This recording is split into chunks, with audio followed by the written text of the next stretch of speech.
আমি মিডিয়াগুলোকে বলছি, শোনো, 1 নম্বর জঙ্গির নাম সয়ন হালদার। এবিপি আনন্দ একটা নিউজ চ্যানেল মাদ্রাসাগুলোকে, আর মুর্শিদাবাদের এক গুমরা নেতা, এক হারামখোর নেতা, সে বলেছে মাদ্রাসাগুলোয় জঙ্গি তৈরি হয়। বড় কষ্ট লাগলো শুনে, অথচ ওই নেতা আমার সঙ্গে মাদ্রাসার স্টেজে জলসা করেছে, দাওয়াত দিয়েছে। বড় কষ্ট লাগে। তিনি বলছেন মাদ্রাসায় জঙ্গি তৈরি হয়। একদম ঠিক বলেছে। যে বেলডাঙ্গায় আল্লাহকে গালি দিয়ে নামটা লিখেছিল, সেই জঙ্গির আতঙ্কবাদীর নাম হচ্ছে সয়ন হালদার। সে পড়াশোনা কোন মাদ্রাসায় করেছে? কল্যাণী বিশ্ববিদ্যালয়ে করেছে। ওইটাই কবে ডজার দিয়ে সরকার ভাঙবে, আমি এখন অপেক্ষায় আছি। যারা বলছো মাদ্রাসায় জঙ্গি তৈরি হয়, তাদেরকে ওয়েলকাম। এবিপি আনন্দ সুমনকে বলছি, চশমা পড়ে নজরটা কমে গেলে তুমি একটু নেপালে গিয়ে তোমার চোখের চিকিৎসা করো, নাইলে লন্ডনে গিয়ে করো।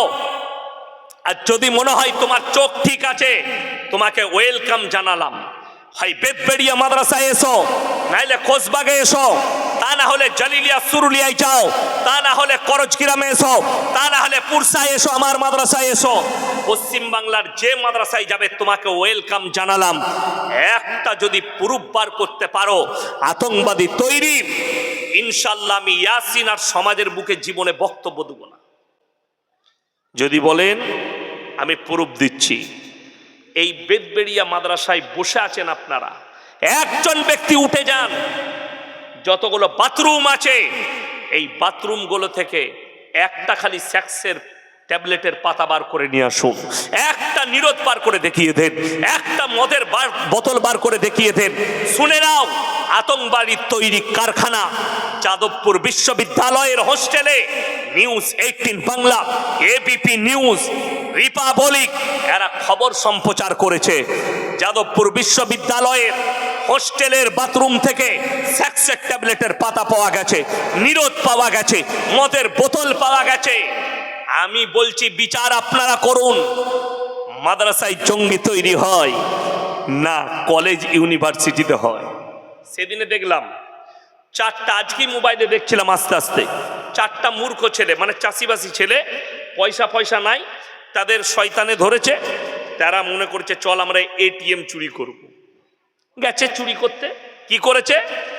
এটিএম মেশিনটা বাদ দিয়ে, দেখবেন এখন অনেক এটিএম এসে আপডেট করা মেশিন লেগেছে, থাকে না, ওই মালটাকে তুলে নিয়ে এসছে, ভেঙে দেখছে মাল কিচ্ছু নাই। কেন? তারা তো পড়ালেখা করেনি, মূর্খ। আচ্ছা, আমি ইয়াসিন আর আমার ভাই, আমরা দুজনা মিলে যদি কোনো জায়গায় এটিএম ডাকাতি করতে যাই, এটিএমটা খোলার ক্ষমতা আমাদের আছে? কথা বলেন। এটিএম খুলতে গেলে কি যোগ্যতা চাই? কথা বলে না। ইঞ্জিনিয়ার হতে হবে, সফটওয়্যার ইঞ্জিনিয়ার, কম্পিউটার ইঞ্জিনিয়ার হতে হবে। কম্পিউটার ইঞ্জিনিয়ার মনে হয় বেতবেড়িয়া মাদ্রাসায় হয়? আওয়াজ দিয়ে বলুন হ্যাঁ কি না। হয় না। এই মোবাইলে যেতে হবে, এরা ছাড়বে ইউটিউবাররা চ্যানেলগুলো, ওই হারামখোররা যেন শুনে। যারা বলছে তৈরি হয় কোথায়?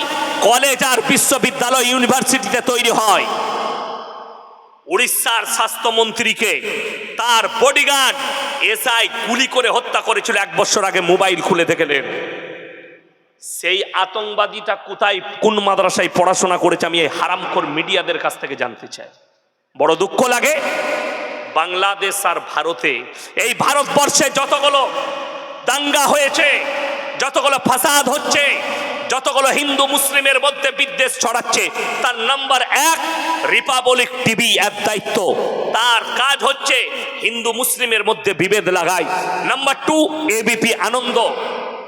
দেখবেন নিউজ 18 বাংলায় একটা ছেলে আমাদের বাংলায় খবর পড়ে, তার নাম হচ্ছে, আমি অয়ন বলছি, চশমা পড়া, 4 চোখো মাল, ডবল ব্যাটারি।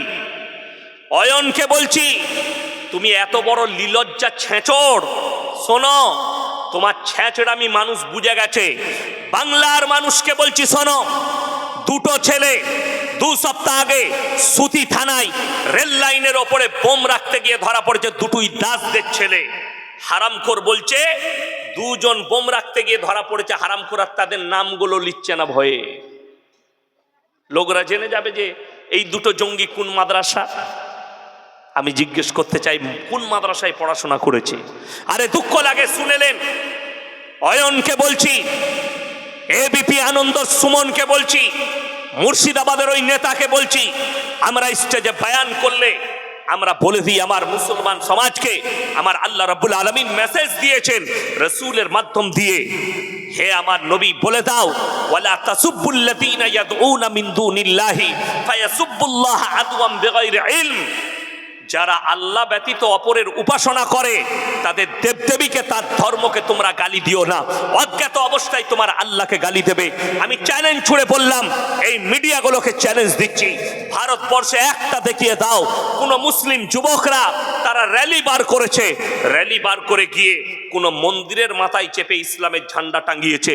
আমি ইয়াসিন জীবনে আর সমাজের বুকে কথা রাখবো না। একটা প্রুফ দাও যে কোন মুসলমান মহল্লায়, মুসলমান গ্রামে কোন অমুসলিম, কোন হিন্দু ভাই, কোন দলিত ভাই, কোন আদিবাসী ভাইকে তার কলার ধরে বলা হয়েছে নারায়ে তাকবীর আল্লাহু আকবার বল। একটা প্রুফ দাও। আমি ইয়াসিন আর জীবনে বক্তব্য রাখবো না, আর তা না হলে তোমাকে প্রুফে ঢেকে দেবো। একবার আমাদের মতো বাপের বেটা মৌলবীর সঙ্গে বসে দেখো, সুমন তোমার চশমা খুলে যাবে, তুমি 5 বার পায়খানায় যাবে। এবিপি আনন্দ, আজ তাক, এই রুবিকা লিয়াকাত, অঞ্জনা আমকসব, এদের মতো হারামের আওলাদ আমাদের সঙ্গে বসার সাহস করবে না। কদিন আগে আমাকে গালি দিয়েছিল, তার নাম হচ্ছে নাজিয়া ইলাই খান। সে বলেছিল এই মৌলবীটাকে পেলে আমি থাপ্পড় মারবো। আমাকে বলেছে বিহারি আছি আমি, আমার জন্মের ঠিক নেই। তোর যদি জন্মের ঠিক থাকে প্রুফটা দে, তোর মাকে তোর বাপকে। আর আমি চ্যালেঞ্জ দিয়ে বললাম, একে যখন আমি অ্যাটাক করেছি মাল ঠান্ডা হয়ে গেছে, আর বকে নাই। আমি বলেছি 10 মিনিট সময় নেব আল্লাহর কৃপায়। কত বললাম? হাতে গোনা 10 মিনিট। আমার 100-150 যত ইউটিউবার আছে আমি পশ্চিমবাংলার ডাকবো, লাইভ চলবে, গোটা পৃথিবী দেখবে। আর তোর যতগুলো দালাল চ্যানেল আছে সবাইকে ডেকে লাও, তারাও লাইভ দেবে। আমি 10 মিনিটের ভেতরে প্রুফ করে দেবো এই নাজিয়া ইলাই খান মুসলমান নয়। চ্যালেঞ্জ এটা। শুধু এ নয়, তসলিমা নাসরিনকেও প্রুফ করিয়ে দেবো।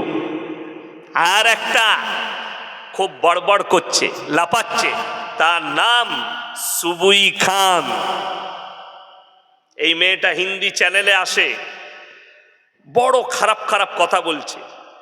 अरे मुसलमान में 4-4 शादियां करते हैं और तुमको हम दिखा देंगे बिहार में एक सनातनी बहन ने अपने बाप से शादी कर ली। अब बताओ, আপনাদিকে আমি প্রমাণ দিয়ে যাচ্ছি। যারা স্কুল কলেজের মাস্টার আছেন, যারা শিক্ষিত সমাজের লোক আছেন, স্কুলের হেডমাস্টারের মাথার উপরে ছবি কার থাকে? ঈশ্বরচন্দ্র বিদ্যাসাগরের থাকে না? থাকে না? কবিগুরু রবীন্দ্রনাথ ঠাকুরের, বঙ্কিমচন্দ্র শরৎচন্দ্রের, সত্যেন্দ্রনাথ বসুর, দামি দামি মনীষীদের ছবিগুলো থাকে। তহমত লাগছে কার ওপরে? রসুলের ওপরে। মাথায় রাখবেন, যে জিনিসের চর্চা বেশি হয় সেই জিনিসের প্রচারও বেশি হয়, ঠিক কিনা? যে জিনিসের অ্যাড বেশি, মানুষ চর্চা করছে, মানে সেখানে কিছু আছে। জোরে বলুন সুবহানাল্লাহ। আপনাদিকে বলে যায় আমরা লয়, আমাদের মতো মৌলবি নয়, এরকম একটা চেয়ার লাগিয়েছে, আর সেই চ্যানেলটার নাম হচ্ছে আজ তাক। ডেকেছে কাকে? ধীরেন্দ্র শাস্ত্রী বাবা, বাগেশ্বর ধাম, সুন্দর দেখতে, তাকে ডেকেছে। বাবা आपको हम एक आंकड़ा बताएंगे, আপনাকে একটা রিপোর্ট দেখাবো। কিসের রিপোর্ট? পুরো ভারতবর্ষে 2015 থেকে 20 পর্যন্ত কতগুলো মানুষ, অন্যান্য ধর্মের লোক ইসলাম কবুল করেছে, অন্যান্য ধর্মের লোক সনাতন ধর্মকে কবুল করেছে। বাবা বললে দেখাইয়ে। 2015 থেকে 2020 পর্যন্ত 13 লাখ অন্যান্য ধর্মের মানুষ ইসলাম ধর্ম কবুল করেছে। জোরে একবার বলুন নারায়ে তাকবীর। গরুর গোশ খাও না তোমরা? আজকে কি খাইয়েছে? সবজি। তবে গরু খেয়েছে? হ্যাঁ, গলার আওয়াজ কই? নারায়ে তাকবীর। হ্যাঁ হ্যাঁ, কার কাছে পৌঁছাতে হবে আওয়াজটা? শুধু আল্লাহর কাছে লয়, আমি এখন দিল্লি পাঠাতে চাইছি। ও মাল আগে শুনুক, তারপর অন্য কেউ শুনবে। আল্লাহ তো সব জানেন। ইন্নাল্লাহা লা ইয়াখফা আলাইহি শাইউন ফিল আরদি ওয়ালা ফিস সামা। আসমান আর জমিনে কোন জিনিসটা আমার আল্লাহর কাছে গোপন নাই। জোরে বলুন সুবহানাল্লাহ। আল্লাহ সব জানেন, শুনেলেন। আমি যার কাছে আওয়াজ পৌঁছাতে চাইছি, শোনো, 13 লাখ লোক 5 বছরের ভেতরে ইসলাম ধর্ম কবুল করেছে। বাবা, 5 বছরের ভেতরে মাত্র 30,000 অন্যান্য ধর্মের লোক সনাতন ধর্ম কবুল করেছে। তাহলে বলুন, রসুলকে যারা গালি দিয়েছে তারপরও ইসলামের লাভ না ক্ষতি? লাভ। জোরে বলুন সুবহানাল্লাহ।